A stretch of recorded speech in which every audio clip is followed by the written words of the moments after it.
welcome back to my channel Echoes of Entropy. Last lecture में that is second lecture vectors का जो था हमने पढ़े थे, वहाँ तक पढ़ लिया था हम लोगों ने कि अगर यूनिट वेक्टर नोटेशन में हमें दिया हो तो उसको वापस डायग्राम में कैसे करता है. बट अगर आप लोगों को याद हो लास्ट टाइम तक हम लोग कुछ ऐसा एग्जांपल ले रहे थे, जैसे कि कोई वेक्टर है तो हम 2i कैप प्लस या माइनस 3j कैप ऐसे एग्जांपल ले रहे थे. मेरा मतलब है सिर्फ 2D एग्जांपल्स ले रहे थे हम, जहाँ पे सिर्फ i कैप था और j कैप था. k कैप तो हमने लिया ही नहीं. तो इसमें हम लोग देखेंगे इस लेक्चर में representation of vector in 3D. तो फिर हम लोग जल्दी से देखेंगे, ठीक है. तो सबसे पहले क्या होता है, कैसे हम लोग यूनिट वेक्टर नोटेशन में 3D में रिप्रेजेंट करते हैं 3D में, ठीक है. That is representation of vector 3D में कैसे करता है.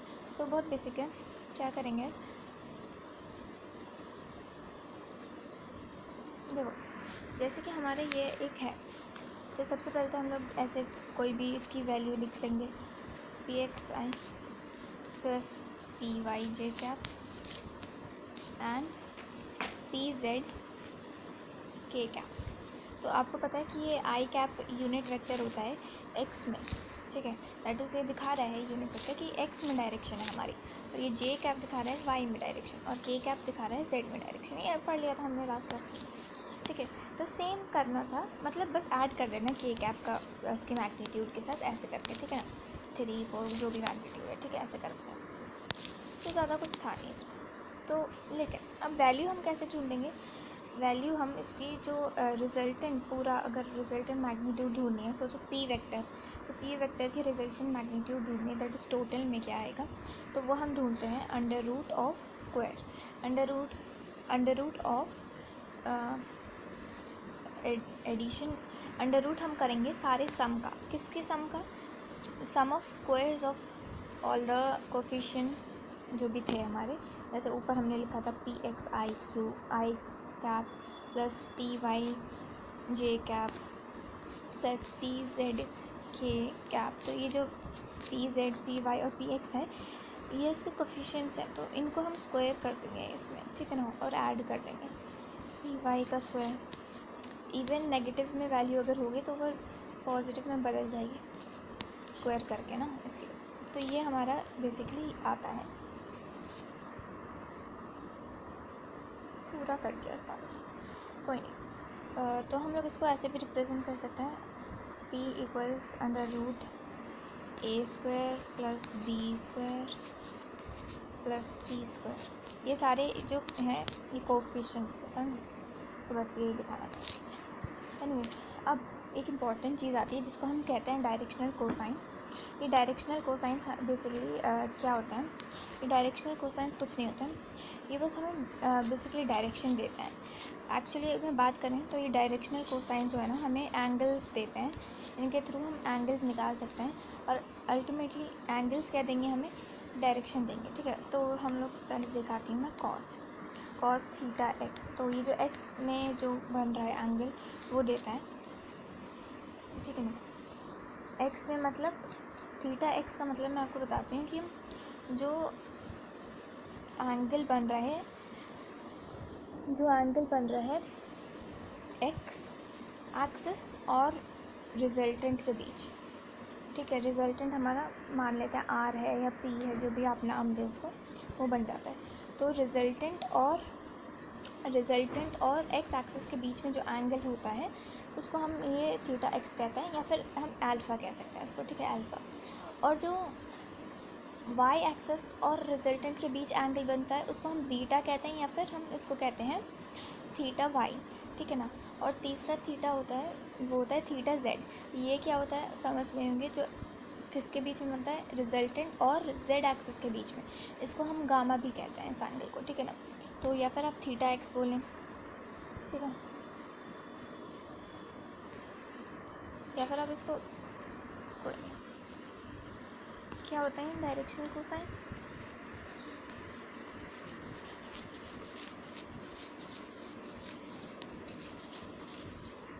तो सबसे पहले तो होता है कॉस अल्फ़ा या फिर थीटा एक्स कह सकते हैं, थीटा एक्स। इसको डिवीजन का मत साइन समझ जाएगा। इसका फॉर्मूला होता है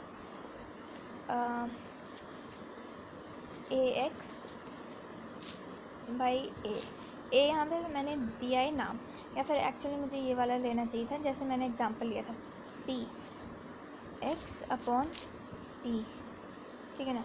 ये मैग्नीट्यूड है दोनों, क्योंकि इसके ऊपर वेक्टर का साइन नहीं है तो मैग्नीट्यूड है, ठीक है। या फिर मैं आपको बना के भी दे देती हूँ कि ये मैग्नीट्यूड है, ठीक है। ये तो हो गया हमारा कॉस अल्फ़ा। अब होता है कॉस बीटा, जो वाई एक्सिस और रिजल्टेंट के बीच बनता है। तो इसका फॉर्मूला हो जाएगा पी वाई अपॉन पी। अब मैं वो नहीं लगा रही मूड, क्योंकि समझ गए होंगे आपको। कॉस गामा या फिर थीटा जेड, ये होता है पी जेड बाई पी, ठीक है। तो ये होता है इसका, ठीक है। अच्छा, ये इतना काम नहीं आता है, बट स्टिल हम लोग पढ़ लेते हैं अगर कभी आए तो ये तीन जो होता है ना, ये डायरेक्शन बताते हैं, एक्स में, वाई में और जेड में, ठीक है ना। ये जेड है, टू नहीं है, ठीक है। अच्छा, तो अब देखो, जब एक चीज़ होती है कि इसमें सवाल नहीं आता है बेसिकली, ये जो चीज़ मैं लिखने वाली हूँ, बट इम्पोर्टेंट होता है, याद कर लेना। बस ये याद करना है कि एक्स स्क्वायर थीटा एक्स या फिर alpha plus cos square plus का साइन है, plus cos square theta Y, ठीक, plus cos square theta Z. ये जो स्क्वायर्स होता है इन डायरेक्शनल कोसाइंस का, वो जो सम होता है डायरेक्शनल कोसाइंस के सम का, जो सम होता है डायरेक्शनल कोसाइंस के स्क्वायर का, वो अल्टीमेटली इक्वल होता है 1 के। बस हमें ये याद करना है। और एक और बात है कि हम इसको एल भी कह सकते हैं और इसको एम भी कह सकते हैं, इसके कॉमन नेम होते हैं, और इसको एन भी कहते हैं। तो नेचुरली हम ऐसे भी लिख सकते हैं इसको L square plus M square plus N square equals 1, ठीक है ना। खैर इस पर इतने सवाल आते नहीं, बट अगर आएंगे तो कैसे आता है, तो वो मैं दिखा देती हूँ कि तो जैसे कि अगर दिया है directional cosines of X and Y axis are, देखो डायरेक्शनल कोसाइन जो है ना, सोचो कॉस एक्स एक्सिस का दिया हुआ है 0.5, ठीक है ना। डायरेक्शनल कोसाइन 0.5 दिया है किसका, एक्स एक्सिस में, ठीक है ना। और कॉस थीटा वाई कितना दिया है 0.6। हमसे पूछा क्या गया, direction cosine of Z axis का पूछा है, तो हम इसको एल भी कह सकते हैं, राइट। तो एल हमें क्या दिया है 0.5, इसको हम एम कह सकते हैं, वाई में तो इसलिए 0.6 कह सकते हैं, आई मीन दिया हुआ है। और हमसे एन पूछा गया, दैट इज़ जेड एक्सिस का कॉस डायरेक्शनल कोसाइन, ठीक है ना, ये पूछा गया। तो हमें पता है, अभी हमने देखा था L square plus M square plus N square 1 के बराबर होता है। तो आप एल का स्क्वायर करेंगे 0.5 का स्क्वायर, तो 0.25 आएगा, 25 आएगा। एंड एम दैट इज़ 0.6 का स्क्वायर करेंगे 0.36 आएगा। और एन स्क्वायर क्या होता है, एन स्क्वायर अभी पूछा गया हमसे, तो ये कुछ इस तरह आ जाएगा, एन स्क्वायर इक्वल्स 1.061, इसको माइनस में भेजेंगे उधर, तो ये अंडर रूट ऑफ 0.39 आ जाएगा। फर्दर सॉल्व करने की ज़रूरत नहीं है वैसे, बट कर सकें तो कर लिया, ठीक है। तो हमारा आंसर आ गया। तो ऐसे टाइप के क्वेश्चन आ सकता है, ज़्यादा कुछ तो नहीं, ठीक है ना। इसके अलावा अगर कुछ टाइप का आ सकता है तो वो आ सकता है जैसे कि ए कैप दिया है, A cap equal 0.6 I cap plus 0.8 J cap, ऐसे कुछ दे दिए क्वेश्चन। और सी के कैप दिया है, तो हमें सी ढूंढना है, सी क्या होगा, ठीक है। तो इसको भी हम डायरेक्शनल कोसाइन की मदद से कर सकते हैं। डायरेक्शनल कोसाइन की मदद से नहीं, अभी जो हमने फॉर्मूला पढ़ा है उससे कर सकते हैं हम लोग, ठीक है। तो अगर हमें इसका निकालना है तो हम क्या करेंगे, इक्वेशन हमें दी है ऐसी, इसका मैग्नीट्यूड किसके बराबर होता है, अंडर रूट स्क्वायर का कोफिशिएंट का, इसका स्क्वायर करो तो 0.36 आएगा, प्लस इसका स्क्वायर करो तो 0.64 आएगा, है ना, प्लस सी स्क्वायर हमें ढूंढना है, ठीक है। अब ये होगा इक्वल 1, क्यों, क्योंकि देखो हमें यहाँ पे ये यूनिट वेक्टर फॉर्म में दिया है, हमें यूनिट वेक्टर दिया, क्योंकि क्यों कैसे पता हमें, क्योंकि इसके ऊपर कैप लगा है, और जब भी कैप लगा होता है तो हमें पता चल जाता है कि ये यूनिट वेक्टर दिया है हमें, और हमें पता है यूनिट वेक्टर की मैग्नीट्यूड क्या होती है 1, तो मैग्नीट्यूड ऑलरेडी दी है तो 1 हमें यहाँ पे सीधा लिख सकते हैं, ठीक है। तो ये जो अंडर रूट है ये वापस इसके पास चल जाएगा स्क्वायर में, तो 1 का स्क्वायर तो 1 ही रहता है, तो फिर 1 ही हो जाएगा ये, ठीक है। और ये हो जाएगा 0 ऐसे करके, है ना, इसको ऐड करने पे इन दोनों को 1 आएगा हमारा आंसर, 1 + सी स्क्वायर, ठीक है, 1 + सी स्क्वायर आ रहा है, तो ये सी स्क्वायर कितना आ जाएगा 1 - 1 दैट इज़ 0, तो 0 का अंडर रूट करें स्क्वायर रूट करेंगे तो वो 0 ही देगा हमें, तो सी की वैल्यू 0 आ गई, ठीक है। तो हमें इससे एक बात पता चली, बात पता नहीं चली, मैं आपको बताना चाहती हूँ कि ये जो कोफिशिएंट्स होता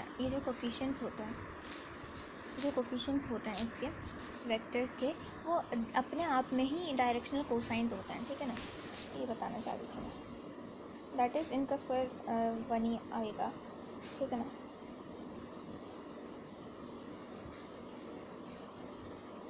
हाँ ठीक है, तो यहाँ तक हम लोग ने पढ़ लिया।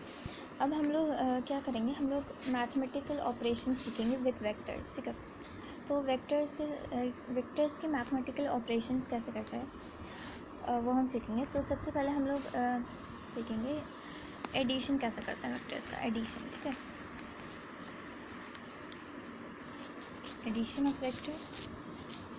ऑफ वेक्टर्स के काफ़ी डिफरेंट तरीके होते हैं। तो सबसे पहले हम लोग जान लेते हैं सबसे ईजीएस्ट तरीका, जो कि होता है ट्रायंगल लॉ ऑफ एडिशन, ठीक है। तो सबसे पहला है ट्रायंगल लॉ ऑफ एडिशन।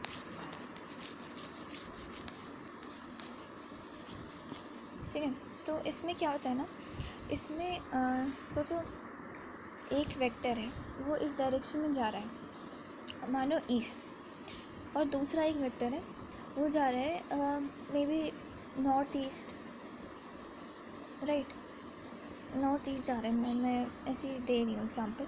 तो मैं उसको कैसे बनाऊँगी, उसके ये जो फर्स्ट वेक्टर है उसके हेड है ना, वहाँ से शुरू करेंगे, मतलब उसकी टेल जो है ना उसके हेड से रखूँगी, प्रीवियस वाले वेक्टर के हेड पे उसकी टेल रखूँगी ऐसे, ठीक है ना। तो ये बन जाएगा नॉर्थ ईस्ट जा रहा है, मान लेता है, ठीक है ना। अब जो उसका सम होगा इन दोनों का, वो कैसे हम ढूंढेंगे, उसकी रिजल्टेंट से। सम को हम रिजल्टेंट भी कह सकते हैं, राइट, तो रिजल्टेंट है, तो ये ऐसे बन गया रिजल्टेंट को कैसे जोड़ते हैं, ये जो पहला वाला वेक्टर था उसकी टेल से उस रिजल्टेंट की टेल को मिलाते हैं, और हेड किससे मिलाते हैं, इसके हेड से, सेकंड वाले वेक्टर के हेड से, ठीक है ना, ऐसा है कुछ, ठीक है। तो ये हो जाता है रिजल्टेंट, ये हो जाता है रिजल्टेंट वेक्टर, ठीक है ना। तो हम इसको ऐसे रिप्रेजेंट करते हैं इक्वल्स a + b। एक्चुअली हम लोग ऐड ऐसे नहीं करते हैं, मैं बस दिखा रही हूँ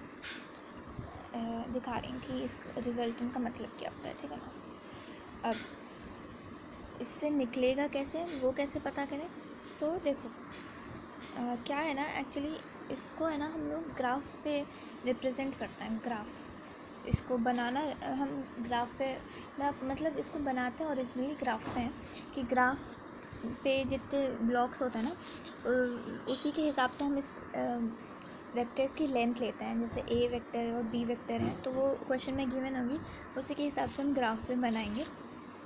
और आर की भी, और ये जो एंगल होता है इन दोनों के बीच का वो भी हमें प्रोट्रैक्टर से बनाना पड़ता है, ठीक है ना, जो भी है 60 डिग्री होगा या कुछ भी, ठीक है ना। तो ये देखा जाए तो फिर it's not actually so good, है ना। कहाँ अच्छा है ये, मतलब प्रोट्रैक्टर से और ये सब करना पड़े वहाँ पे जाके एग्ज़ाम में, इतना टाइम वेस्ट होगा, ठीक है ना। तो इसको जनरली हम लोग क्या करते हैं ना, इसका इस्तेमाल नेचुरली, अगर आपको यहाँ पे लेंथ दी हुई हो और एंगल ऑलरेडी दिया हुआ हो, तो फिर जल्दी से वैल्यू निकालने के लिए अभी मैं आपको एग्जांपल दूंगी कहाँ इस्तेमाल करते हैं इसका, ठीक है ना। ट्रायंगल लॉ का मैं आपको बहुत अच्छा एग्जांपल लेके आई हूँ जो आपका थोड़ा दिमाग खोल देगा। थ्योरी पढ़ते हैं ना तो फिर दिमाग नहीं खुलता है, क्योंकि एग्जांपल के साथ ही चीज़ें समझ आती हैं। तो देखो, क्वेश्चन आता है तो आप बिल्कुल ब्लैंक रह जाता है, इवन तो आपने थ्योरी अच्छे से समझिए पढ़िए, उसको आप अप्लाई करना, एग्जीक्यूट करना, वो आना चाहिए। तो वह मैं अभी आपको सिखाती हूँ। तो देखो यहाँ पे क्या दिया है, गौर से सुनना। देखो यहाँ पे दिया है कि ये जो a प्लस बी है, a प्लस बी का मैग्नीट्यूड इक्वल है वेक्टर a की मैग्नीट्यूड के बराबर, और ये दोनों इक्वल हैं वेक्टर b की मैग्नीट्यूड के बराबर, मतलब ये तीनों आपस में इक्वल हैं। और हमसे पूछा क्या गया है, अभी लिखती हूँ मैं, हमसे पूछा गया थीटा क्या होगा, दैट इज़ a और b वेक्टर के बीच का थीटा क्या होगा। तो हम इसमें क्या लगाएं, देखो हम लोग यहाँ पे ट्रायंगल लॉ लगा सकते हैं, बट ट्रायंगल लॉ यहाँ पे हम एजम्पशन के लिए लगा रहे हैं, ऐसे क्वेश्चन के लिए लगा सकते हैं।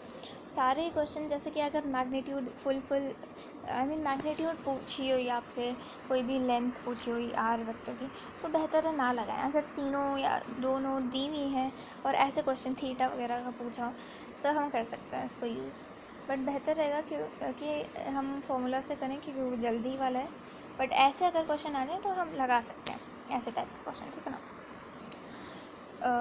क्योंकि ऑब्वियसली क्योंकि वो जो ट्रायंगल लॉ है वो ग्राफ पेपर पे बनता है, अगर हम एक्चुअली उसको प्रॉपर तरीके से लगाएं तो एनीवेज जैसे कि मैं यहाँ पे लगा के दिखा रही हूँ कि हमें पता है कि ये तीनों साइड इक्वल है। तो मैं ले लेती हूँ ए, यहाँ पे ए है, ये बी है, नहीं एक सेकेंड, ये ए है और ये मैं मान लेती हूँ बी है, ठीक है। मैंने ऐसे रैंडम डायरेक्शन ली है, यहाँ पे कोई भी फिक्स नहीं है कि ऐसे ही क्यों ली मैंने, ठीक है, मैंने रैंडम ली। और ये मैं मान लेती हूँ रिजल्टेंट, ठीक है ना। अब रिजल्टेंट क्या हुआ, a प्लस बी, ठीक है ना, इसके बराबर हुआ रिजल्टेंट, ठीक है ना, a प्लस बी। अब क्या, अब ये बोला गया है कि ये तीनों साइड्स इक्वल है, मतलब ये भी इक्वल है, ये भी इक्वल है, ये तीनों मैग्नीट्यूड इक्वल है। अब क्योंकि ये तीनों साइड्स इक्वल हैं, इन तीनों की लेंथ, इन तीनों साइड्स की लेंथ इक्वल है, तो क्या मैं कह सकती हूँ ये एक इक्विलेटरल ट्रायंगल है। ऑब्वियसली कह सकती हूँ ये इक्विलेटरल ट्रायंगल है, ठीक है ना। तो उसका मतलब ये हर एंगल इन दोनों के बीच का 60 होगा, ये भी 60, ये भी 60 और ये भी 60, क्योंकि इक्विलेटरल ट्रायंगल है, क्योंकि ये तीनों इक्विलेटरल ट्रायंगल है। और हमें जानना है कि थीटा क्या होगा, तो हम क्या करेंगे, हम ये नहीं लिखेंगे कि अरे 60 है, नहीं 60 नहीं लिखना है, हमें कुछ और लिखना है। क्यों, क्योंकि हमें वो नहीं पता ना कि किसके बीच में बोला गया। तो देखो सॉरी ये नहीं है रीज़न, एक्चुअली क्या है ना, अगर मैं अभी आपको थोड़ी देर में ही एंगल बिटवीन वेक्टर्स पढ़ाऊँगी, शायद ये या फिर मैं लेक्चर में पढ़ा चुकी हूँ, पता नहीं, मुझे याद नहीं, बट मैं आपको अभी थोड़ा बता देती हूँ, अभी डिटेल में उसके ऊपर जाएंगे अभी थोड़ी देर में। That is angle between vectors. Angle, ये जो एक्चुअल प्रोमिनेंट एंगल होते हैं वेक्टर्स के बीच में, वो माने जाते हैं जब टेल टू टेल वेक्टर्स जुड़े हो, ये एंगल बिटवीन वेक्टर्स हो, ठीक है ना। हम हेड टू हेड भी कह सकते हैं, जैसे कि हेड टू हेड है, ये हेड टू हेड है, ये वेक्टर्स जुड़े हुए, इन दोनों के बीच को के एंगल को भी हम एंगल बिटवीन वेक्टर्स कह सकते हैं। बट एक्चुअल जो प्राइमरी वो जो होता है वो होता है tail to tail, tail to tail. तो फिर ये जो टेल टू टेल है, इसके बीच में ही सबसे बेस्ट एंगल मान जाता है, सबसे बेस्ट डिफाइंड होता है एंगल, ठीक है। तो यहाँ पे ये हो गया एंगल। तो हम लोग इसमें भी देख सकते हैं कि यहाँ पे तो कोई भी कंडीशन अप्लाई नहीं हो रही, ना हेड टू हेड और ना टेल टू टेल। तो हम क्या करेंगे, पैरेलल शिफ्ट के थ्रू इस बी को यहाँ पे कर लेंगे, दैट इज़ यहाँ ये बी है। वेक्टर जो है ना, हम उसकी ओरिएंटेशन को बिना चेंज किए उसको मूव कर सकते हैं वेक्टर्स को। तो ये जो बी है वो यहाँ आ जाएगा, ठीक है ना, वो यहाँ आ जाएगा, ठीक है। अब क्योंकि यहाँ आ गया तो हम क्या करेंगे, ये एंगल निकाल सकते हैं हम, ए है और ये बी है, ये एंगल ढूंढ सकते हैं हम, और रिजल्टेंट तो ये दिया है यहाँ पे बीच में। तो एक्चुअली ये डायग्राम ऐसा कुछ हो गया, मैं आपको दिखाती हूँ। ये ए दिया है और अभी बी को हमने पैरेलल शिफ्ट के थ्रू यहाँ पे किया और रिजल्टेंट बीच में ही रह गया, ए प्लस बी वेक्टर, ठीक है ना। ठीक है, तो हमें दिया गया ये तीनों इक्वल, तो हम इसको x के बराबर मान लेते हैं, इसको भी x और इसको भी x, ठीक है ना। ये तीनों को x के बराबर मान लेते हैं। तो हम क्या कर सकते हैं, resultant that is x equals, मैं कह सकती हूँ √x² प्लस x², क्योंकि a और b दोनों x हैं, प्लस 2x एंड 2b² हो जाएगा, दैट इज़ वापस cos थीटा। हमें ये ढूंढना है cos, ये यहाँ पे स्क्वायर में चला जाएगा, ठीक है ना, x² और ये 2x² हो जाएगा, जो कि माइनस में आ जाएगा यहाँ पे 2x² equals 2x² cos theta. फिर हम लोग यहाँ पे निकाल लेंगे cos थीटा इक्वल्स -1/2 हो जाएगा, ठीक है ना, क्योंकि ये डिवीजन में चला जाएगा यहाँ पे, तो ये -1/2 बचेगा, x कट जाएंगे। तो फाइनली हमें पता है cos 120 इक्वल्स -1/2 होता है, तो थीटा हमें मिल गया 120। एक तो ये है, या फिर हम ये भी कर सकते हैं कि एक मेथड आता है कि अगर हमें पता है ये एंगल यहाँ का 60 डिग्री है, अगर हमें इनमें से एक एंगल पता है, या फिर यहाँ का या यहाँ का, तो हम क्या कर सकते हैं, थीटा हम कर सकते हैं 180, नहीं एक्चुअली इसमें क्या होता है ना, देखा जाए तो 180 को हम माइनस करते हैं 60 से, तो हमें 120 मिलेगा, 120 एंगल मिलेगा, राइट। तो एक्चुअली क्या होता है ना कि वो जो एंगल था, अभी हमने पैरेलल शिफ्ट के थ्रू एक्चुअल एंगल ढूंढा है, actual angle, actual direction B की ये नहीं थी, ये जो हमने बनाई थी, ये तो हमने एज्यूम की थी कि बी की डायरेक्शन कुछ ऐसे होगी, यहाँ पे जा रही होगी, ये तो हमने एज्यूम की थी, पैरेलल शिफ्ट के थ्रू हमने यहाँ पे किया है, राइट। और हमें पता है इसके थ्रू ही हमारा एंगल, हम एक्चुअल एंगल ढूंढ सकते थे।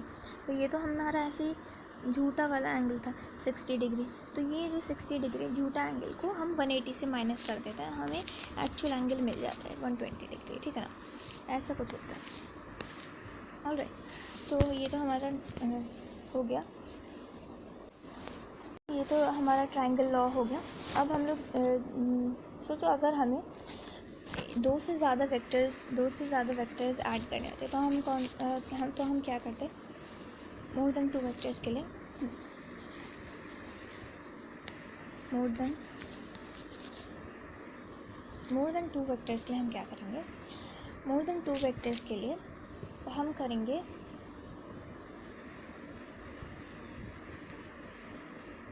जैसे कहते हैं हम लोग, जिसे हम कहते हैं पॉलीगन लॉ, हम पॉलीगन लॉ फॉलो करेंगे, पॉलीगन लॉ ऑफ एडिशन लिख सकते हैं, पॉलीगन लॉ ऑफ एडिशन। इसमें क्या होता है ना, इसमें हम सिंपली क्या करते हैं, जैसे कि हमने ये एक वेक्टर दिया और ये एक वेक्टर दिया, ठीक है ना, और हमारे पास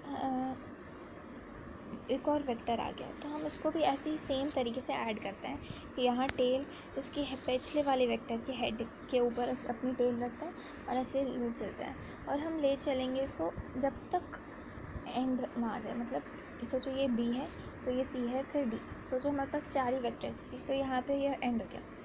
अब क्या करेंगे, हम एक रिजल्टेंट वेक्टर बनाएंगे, वैसे ही जैसे हम बनाते थे, पहले वेक्टर के टेल से टेल छुएगी और उसके रिजल्टेंट के हेड आखिरी वेक्टर के हेड से छुएगी, ऐसा कुछ। तो ये हमें रिजल्टेंट मिल गया, रिजल्टेंट वेक्टर, ठीक है ना। बट सोचो अगर हमारे बनाने के प्रोसेस में ही ये पॉलीगन क्लोज हो गया, सोचो हम ऐसे बना रहे थे, ये ऐसे जा रहा है, ये ऐसे जा रहा है, ये ए है, ये बी है और ये सी है और ये डी, ये क्लोज हो गया पॉलीगन, हम रिजल्टेंट वेक्टर बना ही नहीं पाए।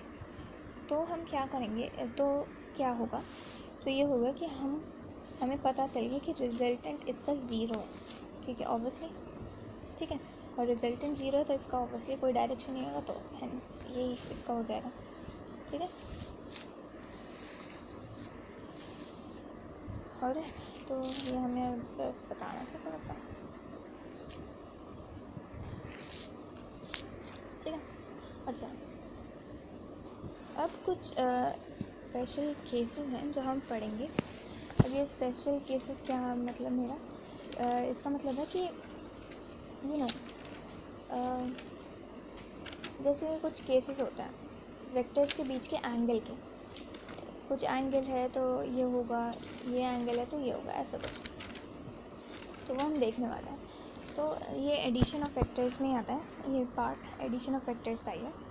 तो देखो, जैसे कि अगर दो वेक्टर्स हैं, एक ए यहाँ जा रहा है और एक बी वेक्टर यहाँ जा रहा है, ठीक है ना, ठीक है, ए वेक्टर यहाँ और बी वेक्टर यहाँ, मतलब इसके बीच का एंगल 0 है, ये पैरेलल है एक दूसरे को, सेम डायरेक्शन में जा रहे हैं, तो इसका रिजल्टेंट क्या होता है ना, ये रिजल्टेंट इसका होता है in the same direction, resultant भी सेम डायरेक्शन में होता है।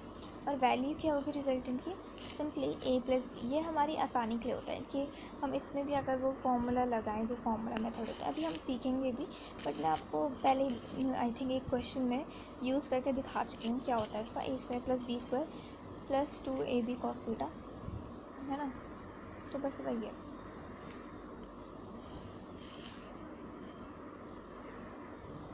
तो वही है कि इसको डायरेक्टली हम ऐड कर सकते हैं ऐसे स्केलर फॉर्म के तरह। ये सोचो इसकी मैग्नीट्यूड 10 है तो इसकी 5 है। मैंने बताया था कि वेक्टर्स को ऐसे ऐड नहीं कर सकते, बट ये स्पेशल केस है, इसलिए मैंने इसको स्पेशल केस का नाम दिया। इसको हम डायरेक्टली ऐड कर सकते हैं स्केलरली, ठीक है ना। और ये जो होती है इसकी मैक्सिमम वैल्यू होती है आर की जो मैक्सिमम वैल्यू होती है वो आर मतलब रिजल्टेंट की कोई भी मैक्सिमम वैल्यू होती है वो a प्लस बी के बराबर ही होगी। मतलब जब थीटा 0 होता है तभी हमें रिजल्टेंट की मैक्सिमम वैल्यू मिलती है, ठीक है ना। जब थीटा एक्चुअली 0 हो जाए या फिर दोनों वेक्टर सेम डायरेक्शन में जा रहे हैं, ठीक है ना,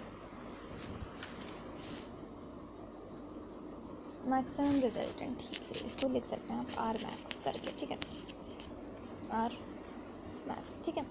अच्छा, अब दूसरा केस सुनिए। दूसरा केस क्या है, दूसरा केस में अगर दो वेक्टर्स, एक वेक्टर ए यहाँ है और दूसरा वेक्टर बी यहाँ है, तो क्या करेंगे हम, देख सकते हैं ये ऑपोजिट डायरेक्शन में जा रहे हैं, तो ये एक एंगल बना रहे हैं 180 डिग्री का। तो ये 180 डिग्री हमें दिखाता है कि एंटी पैरेलल हैं ये दोनों, और इनका सम जो होता है बराबर होता है, दैट इज़ सम मतलब रिजल्टेंट, ये मिनिमम रिजल्टेंट होता है। ये जो हमें मिलता है रिजल्टेंट वो सबसे मिनिमम रिजल्टेंट मिलता है, चाहे कितने भी वेक्टर्स हम ऐड कर लें, सब्ट्रैक्ट कर लें। इस ये जो होता है ये केस जिसमें थीटा 180 डिग्री के बराबर होता है, इसमें सबसे लीस्ट या मिनिमम वेक्टर रिजल्टेंट मिलता है, ठीक है ना, जो कि इक्वल होता है सिंपली इनका सब्ट्रैक्शन, स्केलर सब्ट्रैक्शन कर देता है हम लोग उसमें, ठीक है, a माइनस बी। याद रखना ये दोनों मैग्नीट्यूड्स हैं इसकी और इसकी मैग्नीट्यूड जो मैं बता रहा है इसकी मैग्नीट्यूड, ठीक है। तो और क्या एक और बचा है third case, that is third case हमें बताता है कि अगर थीटा दैट इज़ अगर एक यहाँ जा रहा है वेक्टर ए और दूसरा ऊपर ऐसे जा रहा है और दोनों के बीच का एंगल 90 डिग्री है, थीटा एंगल है, सॉरी थीटा 90 है, थीटा 90 है यहाँ पे।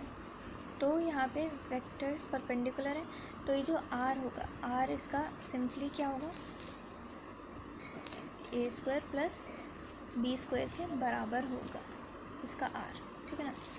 ये सिंपली है, इसको अगर आपको कभी भी थीटा 90 डिग्री लग जाए तो पूरा फॉर्मूला लगाने की जगह ये सिंपली लगा देगा, ये आसान है क्योंकि, ठीक है ना, याद रखना है। बट ये आया कैसे, हमें पता है कॉस फॉर्मूला में कॉस 90 आता है, तो कॉस 90 इक्वल 0 होता है, तो इसलिए वो पूरा जो टर्म होता है वो हट जाता है, 2ab cos थीटा वाला टर्म हट जाता है, तो बचता है ये सिर्फ, तो ऐसे आया ये, ठीक है।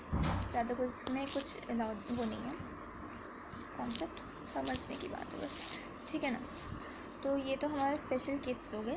तो अब ये चीज़ का कंक्लूजन मैं निकालती हूँ कि हमें पता चला कि आर जो है कोई भी रिजल्टेंट हमें मिल जाए तो उसका जो रेंज होता है वो इसी रेंज में आएगी। किस रेंज में, अभी मैं बताती हूँ कि ये इसी रेंज में आएगी कि या फिर तो वो आएगी a माइनस बी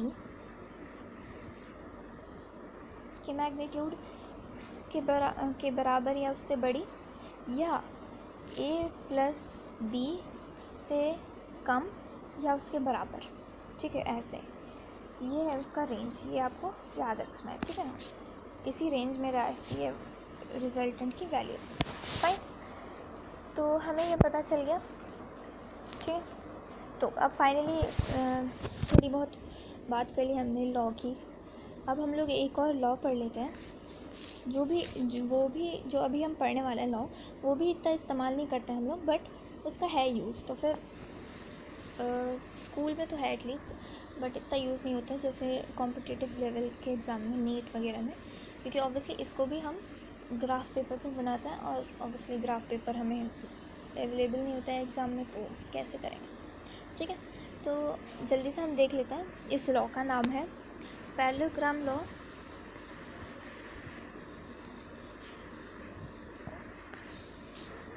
इस लॉ का नाम है पैरेललोग्राम लॉ ऑफ एडिशन।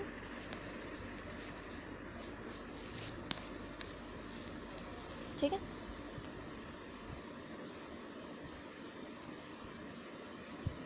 जल्दी से हम देखते हैं इस लॉ को। फाइन, तो इसमें क्या करते हैं, जैसे कि यहाँ पे एक वेक्टर दिया है हमें, एक वेक्टर यहाँ पे ऐसे दिए हैं, दो वेक्टर, एक ए यहाँ दिया है और एक बी। तो हम क्या करते हैं, इसका रिजल्टेंट ढूंढने के लिए हम पैरेलल शिफ्ट करते हैं। पहले तो हम ए का कर लेते हैं पैरेलल शिफ्ट। पैरेलल शिफ्ट कैसे करते हैं, ओरिएंटेशन दैट इज़ डायरेक्शन बिना चेंज किए इसको पैरेलली मूव कर सकते हैं। इस ए को पहले मूव करेंगे पैरेलली, कुछ ऐसे होगा। ठीक है, अब बी को करेंगे पैरेलल मूव, तो इसको नाम देते हैं, ये जो शिफ्ट कर रहे हैं, ये मूव कर रहे हैं हम वेक्टर्स को विदाउट चेंजिंग इट्स डायरेक्शन या ओरिएंटेशन, इसको हम पैरेलल शिफ्ट का नाम देते हैं। तो कोई भी वेक्टर है उसको हम ऐसे मूव कर सकते हैं कहीं पे भी बिना उसकी डायरेक्शन चेंज किए या उसका ओरिएंटेशन चेंज किए बगैर। ठीक है, अब ये हमारा हो गया, तो इसकी भी ये बी लिख दो इसके ऊपर और इसके ऊपर ए। तो ये जो इसकी डायगोनल बन रही, ये वाली डायगोनल, ये डायगोनल, इसका रिजल्टेंट, इसको हमें इसके थ्रू हम रिजल्टेंट ढूंढ सकते हैं। ठीक है, that is equals A vector plus B vector. ठीक, तो ये है इसका पैरेललोग्राम लॉ।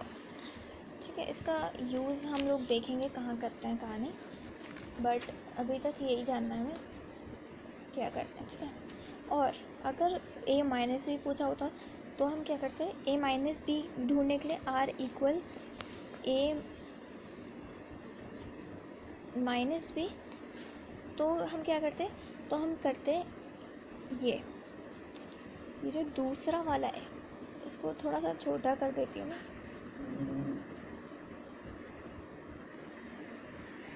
ये जो है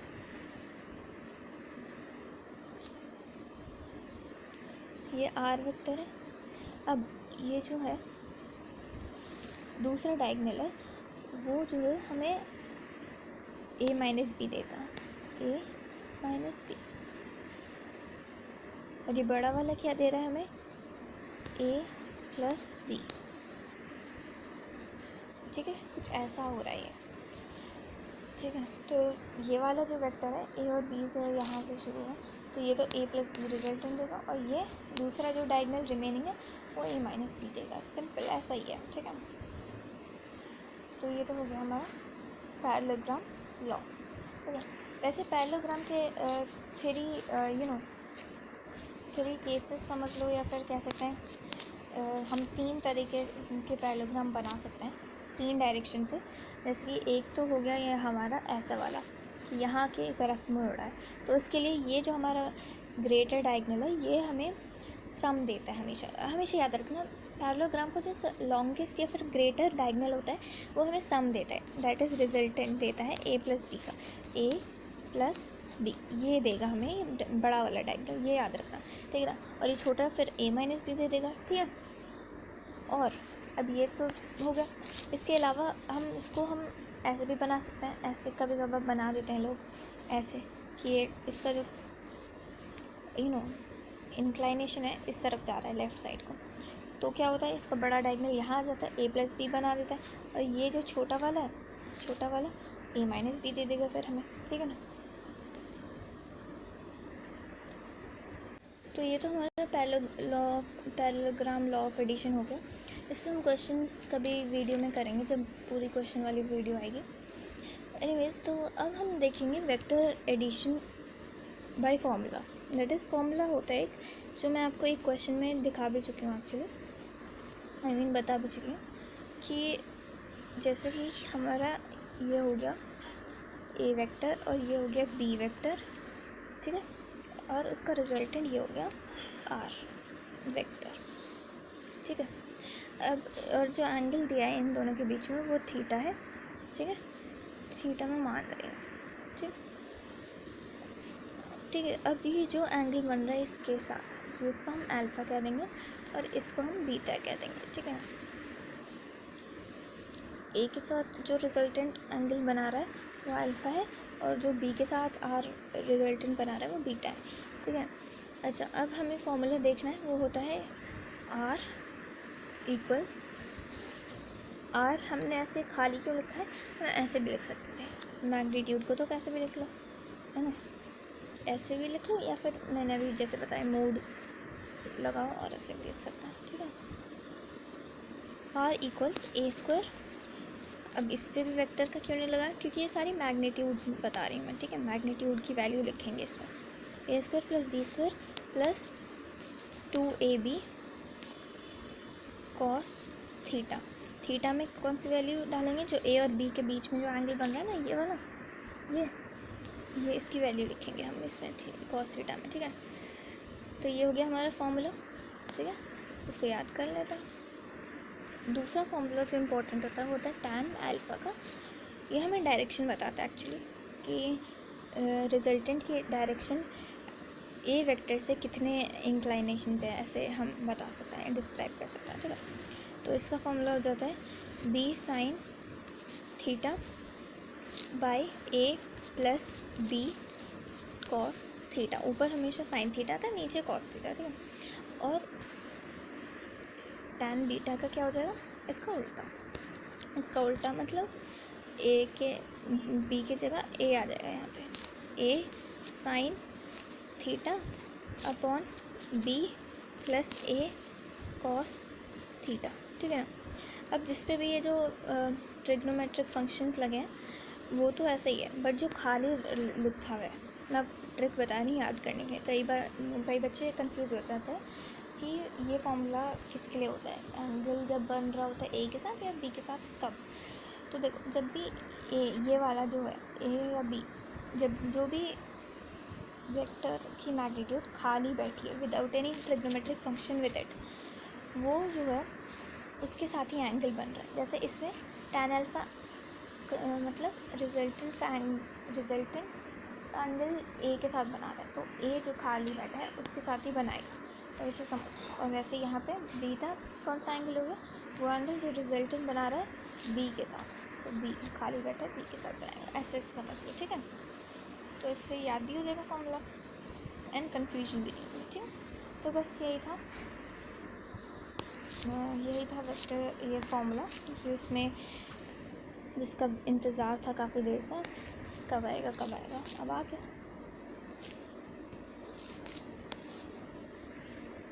ठीक है ना। अच्छा, अब क्या, अब हमें जानना है एक यूनिट वेक्टर नोटेशन मेथड। मतलब जैसे कि अरे यार देखो, जैसे कि अगर तुम्हें कोई भी दो वेक्टर्स दिए हैं यूनिट वेक्टर नोटेशन में, जो कि हमने लास्ट क्लास में सीखा था, that is I cap J cap वाले फॉर्म में, A Y J cap A Z K cap ऐसे दिया हो, और बी भी ऐसे ही दिया हो। एग्जाम्पल दे रही हूँ, बी एक्स आई cap plus B Y J cap plus B Z K cap.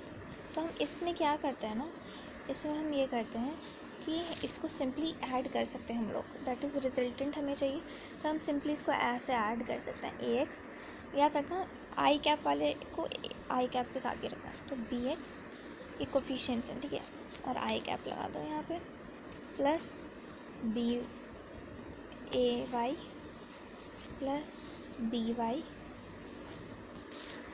J cap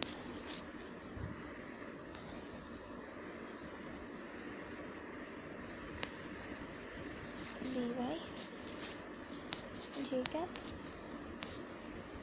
plus ए Z plus B Z K cap. यहाँ लगना था एक्चुअली, यहीं लगा दो, ठीक है। तो ये हो जाएगा सिंपल, ठीक है। ये था बस एक मेथड बताना था मुझे, तो बता दिया, कोई भी बचा नहीं मेथड है लॉ ऑफ एडिशन का। क्वेश्चंस करेंगे हम लोग जल्दी, बट एनीवेज यही था पूरा एडिशन का पार्ट। तो जैसे मैंने अभी कहा था कि थोड़ी देर पहले वो एंगल बिटवीन टू वेक्टर्स मैंने शायद पढ़ाया नहीं है, मैं कंफ्यूज थी, तो मैं अभी बता देती हूँ क्लास में कि ऑलरेडी वैसे वहाँ पे नोट करके बता दिया था, बट स्टिल बता देती हूँ कि बेस्ट डिस्क्राइब जो एंगल्स होते हैं बिटवीन टू वेक्टर्स, वो हम उनको कहते हैं जो टेल टू टेल बन रहे हो। ए वेक्टर है जैसे कि यहाँ पे, और ये बी वेक्टर है, ये जो एंगल टेल टू टेल बना रहे हैं ये है एंगल बिटवीन टू वेक्टर्स, इसको हम एंगल बिटवीन टू वेक्टर्स या थीटा कह सकते हैं। या फिर दूसरा केस ये भी होता है कि जब हेड टू हेड बन रहे होते हैं, हेड टू हेड को भी हम कह सकते हैं थीटा है, अच्छे थीटा बन रहे हैं, ठीक है ना, ऐसे, तो ये भी है, सही है। बट अगर जैसे कि एक उस क्वेश्चन में ऐसा केस है ना कि एक यहाँ बन रहा है और एक टेल टू हेड ऐसा कुछ बन रहा था, tail to head of one होता है ऐसे, ए और बी, तो हम क्या करते हैं, पैरेलल शिफ्ट करते हैं। पैरेलल शिफ्ट कैसे करेंगे, इस बी को यहाँ पे ले आएंगे, कैसे, ऐसे यहाँ पे, दैट इज़ ये कुछ ऐसी सिचुएशन बन जाएगी, ये ऐसी सिचुएशन बन जाएगी कि यहाँ पे था तो अब ये ऐसे हो गया, और ये बी तो हेड टू हेड बन रहा है, तो एक तरीके से बेस्ट डिस्क्राइब है, तो इसको लगा लो, ठीक है ना। बट ज़्यादातर केसेस में ज़्यादातर हम लोग कोशिश करते हैं टेल टू टेल बने हमारा ये वेक्टर, ठीक है ना। जैसे एक और केस होता है कि बहुत अच्छा वाला केस है कि एक है नहीं कि नीचे बन रहा है, तो एक अच्छा वाला के एग्जांपल बता रही हूँ कि ये ए है और ये बी है, दोनों हेड और टेल मिल रही हैं, ना हेड टू हेड एंगल है और ना टेल टू टेल, तो ये तो ख़राब हो गया। तो हम क्या करेंगे, पैरेलल शिफ्ट करेंगे, या फिर तुम कर दो बी की, तो बट यहाँ पे ए की भी हो सकती है, और टेल टू टेल मैंने बोला, टेल टू टेल अगर हो पा रही है तो बेस्ट डिस्क्राइब्ड एंगल तब होता है जब टेल टू टेल हो, तो टेल टू टेल के ऊपर ज़्यादा प्रायोरिटी डालना चाहिए हमें, तो बी ऐसे हो जाएगा और ए पैरेलल शिफ्ट के थ्रू ऊपर चला जाएगा और ये एंगल हो जाएगा। तो सोचो यहाँ पे ये एंगल था, मान लेते हैं ये 30 डिग्री एंगल था, ठीक है, तो ये कितना हो जाएगा, ये एंगल हम ऐसे निकालते हैं, ये वाला एंगल हो जाएगा 180 माइनस 30, तो 180 माइनस 30 कितना होता है, 180 माइनस 30 हो जाएगा 150 डिग्री एंगल, तो ये हमारा एंगल 150, और डिग्री ऐसे ही रहा है कुछ, ठीक है, तो ऐसा हो जाता है ये, ठीक है, ऐसे हम निकालते हैं, सिंपल था, राइट। तो यहीं तक था आज का लेक्चर, तो हम नेक्स्ट लेक्चर में सब्ट्रैक्शन ऑफ वेक्टर्स पढ़ेंगे और कुछ और नई चीज़ें देखते हैं कहाँ तक हम कर सकते हैं। एंड मैं ज़रूर कोशिश करूँगी कि क्वेश्चन वाला भी वीडियो में बना सकूँ, क्योंकि क्वेश्चन जब तक नहीं होते हैं तब तक सेटिस्फैक्शन नहीं मिलता है कि हमें आ गया एक्चुअल में, ठीक है। तो जल्दी मिलते हैं, बाय।